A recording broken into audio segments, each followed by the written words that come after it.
So another day at the office, and a colleague asks you to do one more thing for him or her.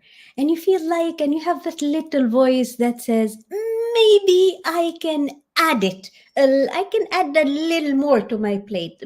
Maybe I can squeeze it in and I can make things happen. And in no time, you start feeling like, there's something wrong. It's about setting boundaries. Where do we set them and how do we set them? And how do we start doing and setting the right boundaries at work? Today, we are going to dive into this discussion and conversation. And I brought you the best of the best for this discussion. Hang in there and let's get started.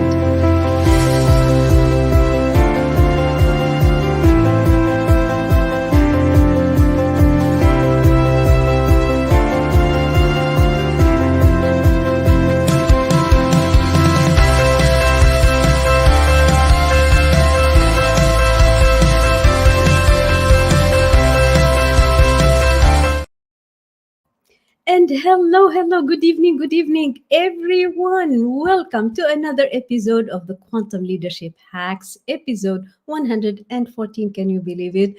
I'm your host, Dr. Nebila Dhieb, CEO of Transformative Consulting, where we help amazing ladies like yourself grow, develop, and thrive, and live life exactly on their own terms. We have today a really important topic for you to dive right into: the art of setting boundaries and putting ourselves first in our career.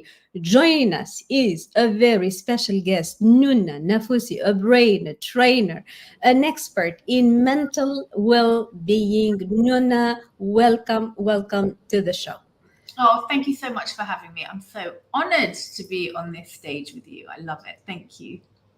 Absolutely. So before we, by the way, it's been ages I've been wanting to get this lady on stage, and finally we have her. Oh, Nuna, pause.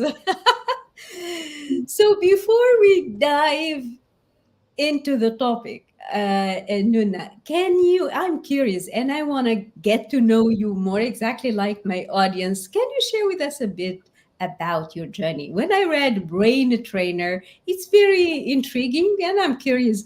So, what led you to become a brain trainer and how did your work evolve into helping people with setting boundaries and what we are discussing today, yeah. basically? So I was a headhunter for, I guess, 25 years. I still do headhunt. And I did my NLP master practitioner when I was 26. So as I was interviewing people, I'd mainly interview people in quite senior positions. I started to realize that people were coming in who were really qualified for the role, but they had no confidence.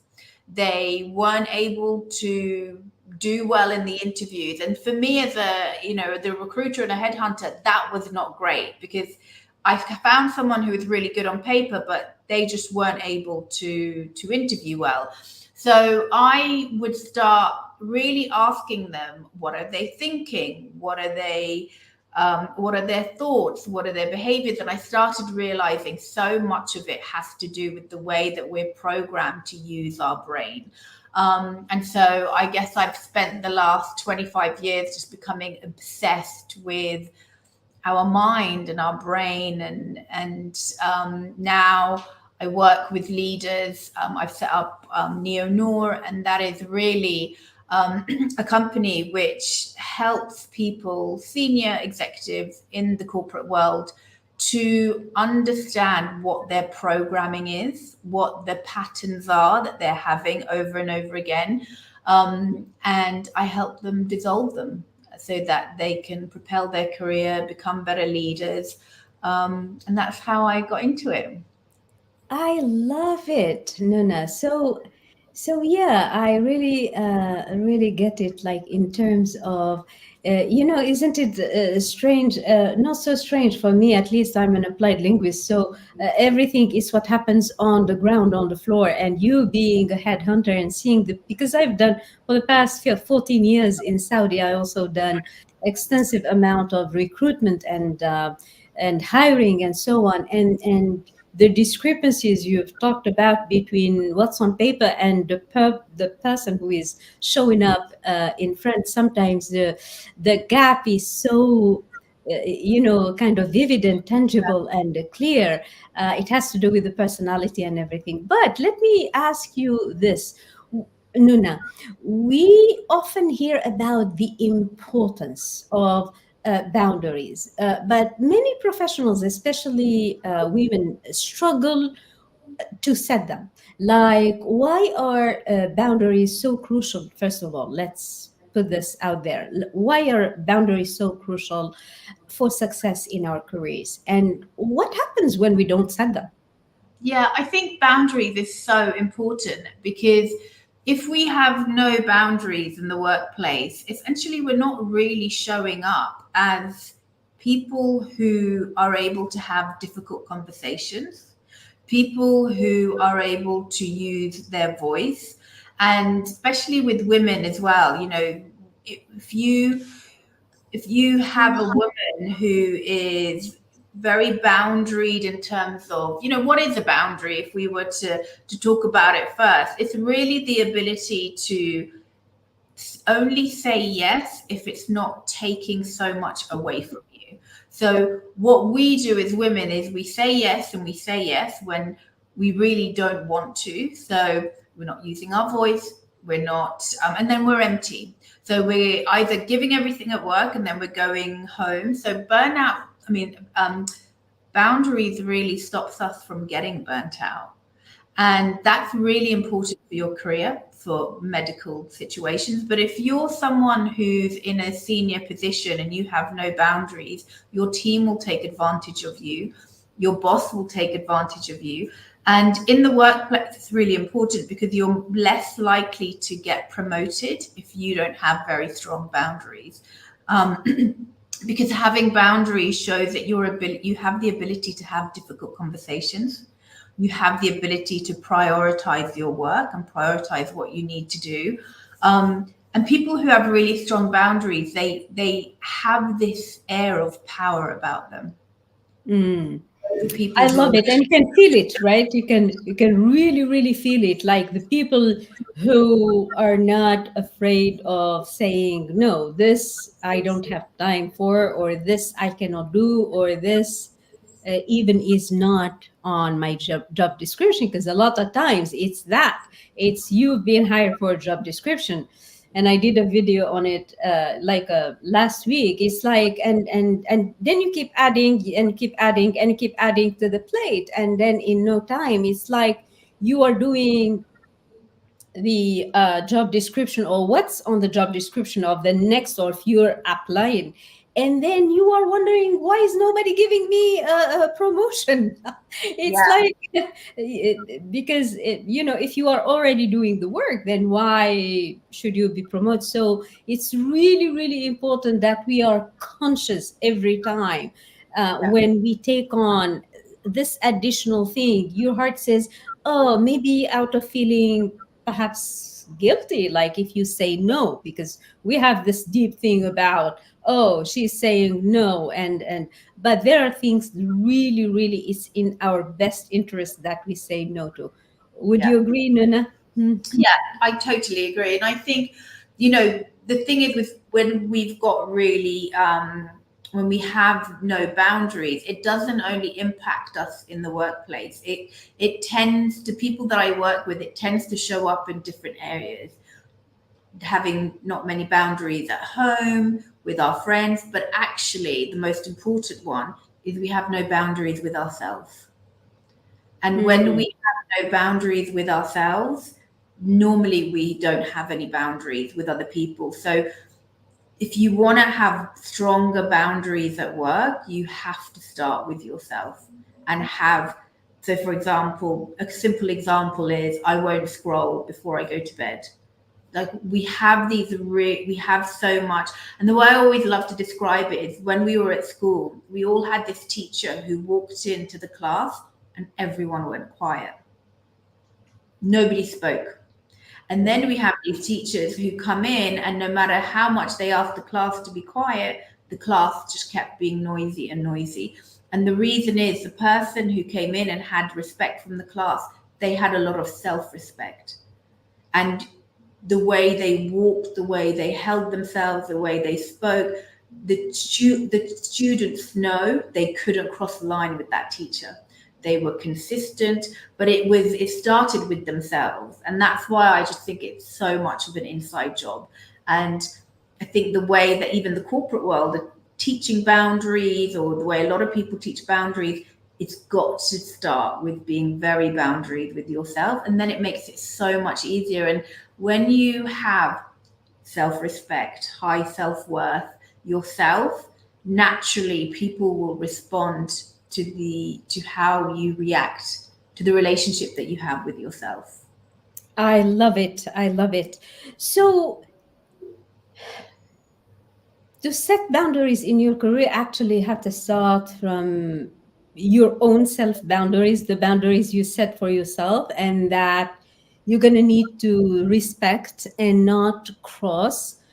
So as you start believing in yourself, because sometimes what we do, we are so good at dealing with things at work, but when it comes to ourselves, say, yeah, I'll do it later, we kind of dismiss ourselves, like going to the gym, or perhaps just a little bit more of scrolling on socials, or maybe not finishing, or not putting makeup for work, if that is the case, or whatever boundary you may want to choose. So if you, it's like, it's like the story of the shepherd who cried wolf, it's like there's a point where your inner self wouldn't respect you, or understand you, or listen to the boundary you are setting, no matter what, because it's been through a long period of time where the boundaries haven't been respected. So people say, yeah, I'm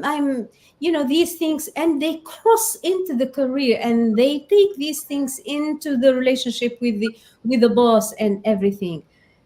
Yeah. If there is one thing, so setting boundaries with the career doesn't start from the career, it starts with setting a boundary with yourself. Help us, my ladies who are here and joining us. Muhammad Ibrahim, hello, good afternoon, sir.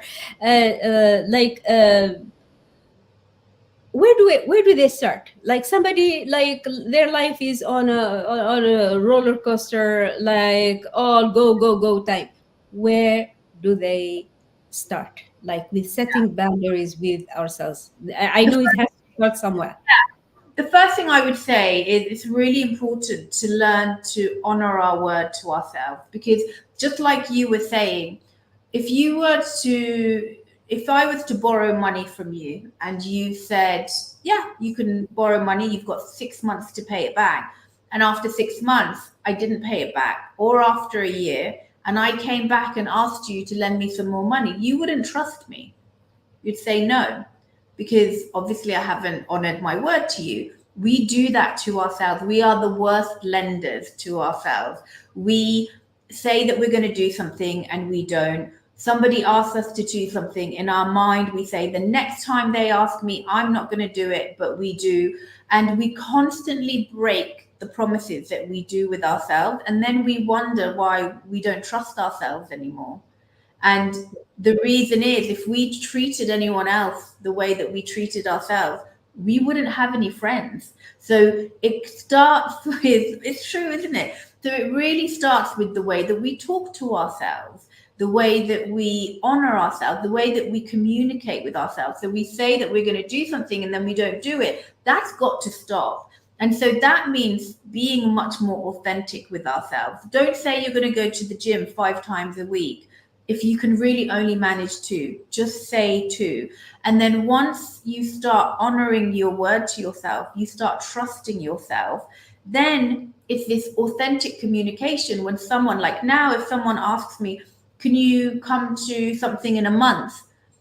I will say to them, I'll let you know how I feel a week before.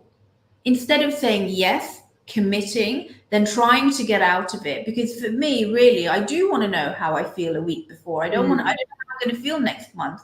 Or if something, for the kids' school, they want me to bake something, I won't just agree to it. I will say, I'll let you know if I've got time. That's authentic. And people are so scared of being authentic because they're not authentic with themselves. They don't even check in with themselves. So most of the time at work, someone asks you to do something, you say yes straight away, and already your body is like tensing, Cringing. yeah, cringing, wondering why. And then you spend half the time trying to get out of it and then resenting the person who asked you when you're the one who said yes. And so it creates this whole inauthenticity between us, the way we communicate. People now want some realness. They want people to be really honest with them, saying, you know what, I'll get back to you. I'll let you know how I feel. I don't know yet. Or I don't, can I just let you know in an hour if I can do that?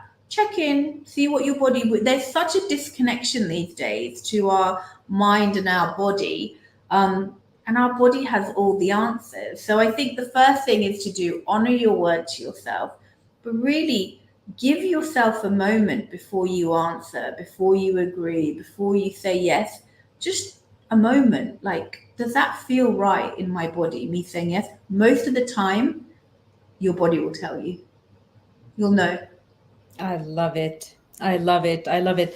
I don't know who, like, I think it's my mentor, Bob Proctor, was it? And he says every time, I'm bless his heart is gone now, but he says every time you don't deliver on your promise, or you promise yourself something and you don't do it, it's like you're tearing a chip of Yes, your confidence. And every time you do honor,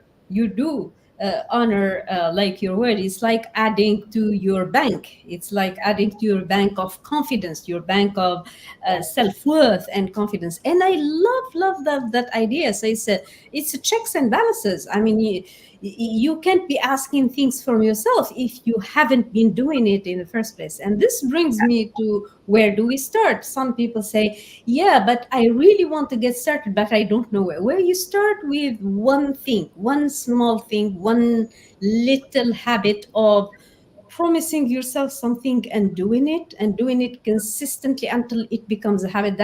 That's the only, I think it's the only way. We are creatures of habit. That's the only way we can get your inside, your subconscious, so to speak, to start trusting you again, to yeah, start trusting, yeah, when she says she's going to promise. And we need to start learning to under promise and over deliver. Under yeah, promise, do like checking in. And I like the idea of checking in ahead of time or checking in closer to time. All of these are possible because all of us are kind of busy and we cannot predict what's going to happen like a exactly. month from now or anything. I love this.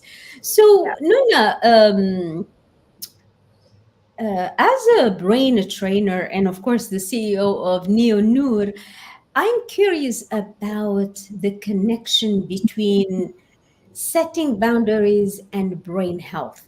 How does protecting our mental health space, how does it impact our cognitive function overall and career performance? yeah, it's huge. It's huge because our brain keeps, it creates all these pathways. It's like these neurons that connect in terms, so it can quickly get the information. Our brain is the most efficient organ in our body. It does not want to use that many calories because it's very efficient. It keeps us alive. It's what helps our heart pump. If you are constantly saying yes to everything, what you're doing then is creating neurons in your brain that really say, I come last. Mm, My opinion doesn't matter. You're operating from a place where you're end up maybe suffering from anxiety. And so your brain then is in a constant state of really flight or fight. And that comes up where you end up scrolling, where you're not responding to emails properly, where you're missing things, where someone might email you. So your brain health is really at the lowest that it could be, because you're not keeping it clean, you're not developing these neurons and neuron pathways which are saying that you can say what you want. And so if you don't catch it, this then becomes your reality of how you live your life. And obviously we know that then this causes high cortisol in the body, and when the body has high cortisol, then it can end up with depression, it can end up with so many illnesses. So it's everything. It is everything. And then also the other thing that happens is then the way that you speak to yourself, that pattern goes over and over again. All the emotions, we all know what happens when emotions are trapped in the body.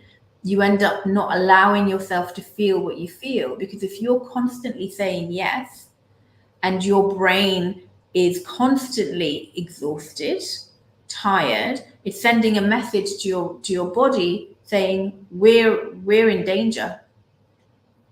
In war, at war. Well, It's this survival. We are in survival. We don't have a space. We don't have bandwidth. We don't have excess or of energy for anything else. In fact, it's when in survival, when you are constantly in survival, it's like your mind is literally is not allowing you to think, because creating when in a career you're creating solutions, you're creating even solving problems, you're creating when you are working on a project, you're creating when you talk with people and communicate and everything. And that state of creation cannot happen when your mind is constantly saying danger, danger, danger, danger, I don't have bandwidth for you, la la la. exactly. So Allow any room for creativity. It doesn't allow any room for thinking out the box. And that's why so many people are struggling with decision fatigue. They can't even make a decision because they're all the capacity in their mind is being used just to survive, just to get up in the morning, just to put on their clothes and decide what to wear. But they're exhausted. And how many people are waking up in the morning and they're already shattered? They're already so exhausted. This is exactly why. And yes, I agree with Rania. Authenticity does need trust. And actually, the thing is, it's trust in yourself. It's really trusting yourself and knowing that no matter what, you're going to be okay. And that's really important. I totally, totally, totally agree. This is so, so good.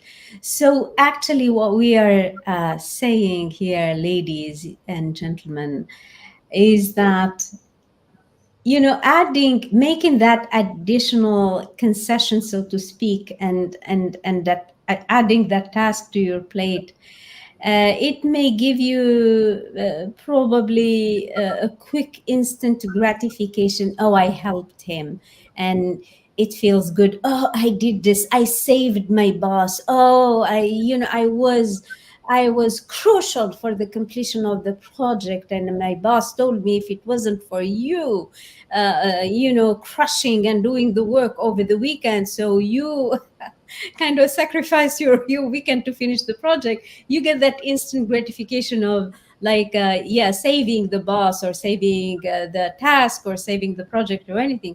But the long term ends or results that Nuna is speaking about are huge, because there's a point that we have a certain capacity. There's a point where we cannot handle anymore. Why? Because the entire bandwidth has been taken by the other survival tasks. And then now, in the absence of rest, there's no way where you can plug in and recharge, your energy. And that's a point where your career results are going to start to suffer, Yeah. where you are starting to be so irritated, so frustrated, so you're close to burnout. You start getting your starting your days like already, um, on the verge of burnout and depression, and that's not a good point if you have a whole full day in front of you, especially if you are a leader. Nuna, finally, I can't believe it. We are getting to the 30-minute mark, but I'm all for practical tips. What are some practical tips um, for professionals who are ready to start implementing boundaries in their workplace? What's a good starting point? And I know I asked this question, but I want you to flesh it out in Yeah. the specific context of these scenarios. Scenario one is a junior colleague, let's say somebody, a subordinate, somebody who is reporting to you, and you gave her a task like doing some statistics from an Excel sheet or doing some kind of work, and she comes back and she says, oh, I cannot do it, or it's done all wrong, or and then frustrated you say, give it to me, and then you start doing it. So this is a subordinate. Now how about the boss? The boss brings you an additional task. So how do we handle these two situations? Yeah, I love those questions. I think if you've got a team member, the first thing is to understand if you are just going to do the work from for your team, you're not empowering them. So the first thing I would do if someone came to me with a spreadsheet and it was all wrong, I would say, first I'd delegate. Is there someone else on my team who's really good at Excel? If there are, I would get them to look at that. Secondly, I would try and spend at least 5 minutes with them or 10 minutes with them, telling them why it's wrong, what are the mistakes, and then say, look, this is how it needs to be fixed. Now, if you need, go have a look on a quick YouTube video, ask someone. So I'd empower them so that they could learn, because that's not going to be the first and the last time that they're going to have to do Excel. And in terms of, managing my own emotions, it's if I'm getting frustrated with them, that is not the time to be speaking to them. I need to manage my own emotions and make sure that I'm being empathetic and being there for them. So I would delegate it and find maybe somebody on the team who could help them. I wouldn't try and disempower them, but I would try and give them some tips. I would definitely try to help them. Absolutely. I Yeah. think training, maybe a quick training, but definitely not, because I know a lot who say, they do the work, but it's not up to my standards. And it's always this like, it's not up to my standards. That's why I take on work and I take it home and I spend the weekend doing it. And then on Sunday they go back to work and they haven't taken any rest. And we know what happens. It's Yeah. like I on mean, and on and on. that's the last type of boss that you want, because if they're doing that, they're genuinely taking the opportunity for you to grow. And and yes, you may have high standards, but how will anyone reach those standards if they're not given the opportunity? So I would always empower them, and maybe if they need to break it down, like you say, some training, get some help. But to take on other people's work who it's your job to develop them, having the mindset that you're actually going to be damaging their career if you do that, I think keeping that in mind is a really good point. Absolutely, you're not doing them any favor. In fact, you're disempowering them by you're not holding them accountable to their responsibilities. Because if it's part of their job, then your job is to empower them to do it, not to take it on your plate and do it by yourself. Now, how about the boss? What do we do with the boss, Nuna? Yeah. So the boss. What did you? Sorry. What did you say the situation was? They asked you. Yeah, the boss, and generally because the boss doesn't know what you are working on, so all he wants is get something done, and he says, "Oh, that Nana, she's so good at solving this. Let me ask her if she can add this." Yeah. And so, what do you recommend? So the first thing I would do there is, like you said, they don't even know how they're busy. I would educate them on what I'm doing and say, like, this is my workload right now. I have to produce X, Y reports. I've got to do all of this in the space of however many days. Um, if I do this, which ones would you like me to? How would you like me to prioritize it? So really, Absolutely. they help me make the decision because I wouldn't just say yes and stay till 3 a.m. There is no ability to do that. So I would, yeah, ask them to help me reprioritize my work so we could prioritize it together.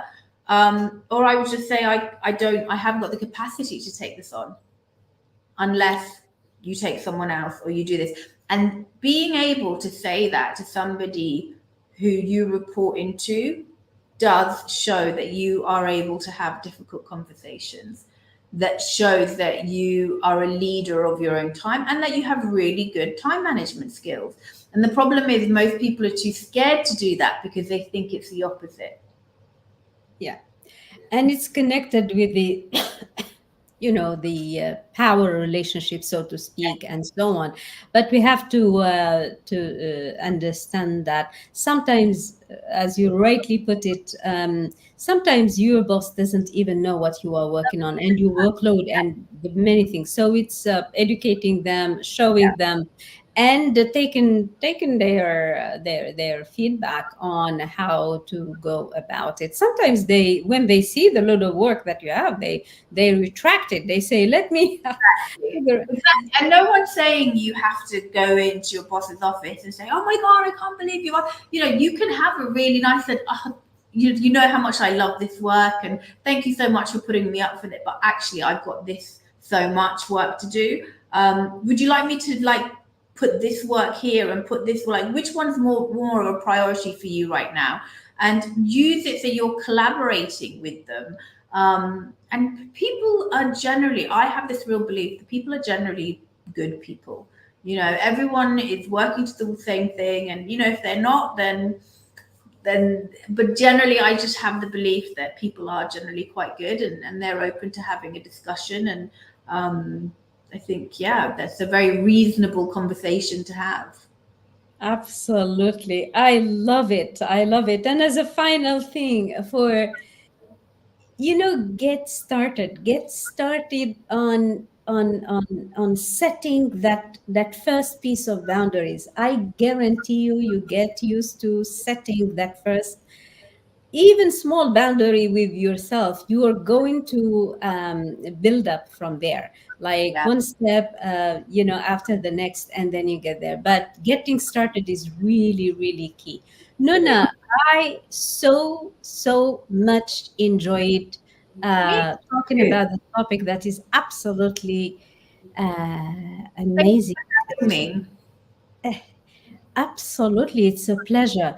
So, thank you for sharing with us your expertise today. Setting boundaries is putting ourselves first. When you put yourself, your mental health, your priorities first, not in any like selfish or way, but it strengthens you, it empowers you, and it's such a powerful way to take control of our careers and protect our mental health. Do you have any final thoughts to our listeners, Nuna? Final thoughts, I would say, look, it is really difficult to start, and like you say, just tiny steps. And I think the main thing is to just get comfortable with being uncomfortable. And if you can start doing that, then this does get easy. And start with something really small, like I when I started, I hate slides in the water park. I just started doing slides just to get my body used to an adrenaline, And that really helped me to, when you say no, when you're doing something different, your body gets so much adrenaline. Just put yourself in situations that you're uncomfortable, doesn't matter what situation, and that will help you in so many different areas of your life, especially your career. I love, love, love the idea and the concept of checking in with our body Yeah. and just quietening the voice for a second and just feeling how it sits with us. How does it sit with this decision, this task that I'm adding? Does it feel good? Does it make me feel this or this? And I love it. And your body always has the answer. You said this earlier, and I Always. love it. Yes. Yeah, they always do. Rather than leaving just the logical mind Yeah. run havoc of the entire thing. Well, to all our listeners, thank you for tuning in to the Quantum Leadership Hacks. Remember, setting boundaries isn't about saying no to others, it's about saying yes to yourself and your well being. Start small, be consistent, and watch how these things are going to transform not just your career but your entire life, because it's the power of the 001, where you take that tiny step and you end up after a year or two or three in a totally different place. And the beauty of this is the way you do one thing, the way you do everything. You introduce a small like boundary even in your personal life, it's going to permeate, it's going to impact your entire life, including your career. So until next time, keep leading with purpose and taking care of yourself. Before I leave, Nuna, tell us, where do people find you? Lady Brain Trainer and CEO of Neo Noor. I'm quite active on LinkedIn. I'm active on Instagram. Just use my name, Nuna With your Nafousi. name. Yeah, and you can find me wherever. Yeah, on all the main social. I'm on there. Absolutely. We have Madame Nedia Alamoudi. She says, I needed this today. Thank you. So Amazing. We are so happy to have you, Nadia. I miss you so much. And I am so you were here for a reason. You know this, Nadia. It wasn't by accident. You were meant to hear Nuna and myself today. Love you all. Stay well, and I'll see you next Monday for another quantum leadership hack. Thank you, and bye bye. Good night.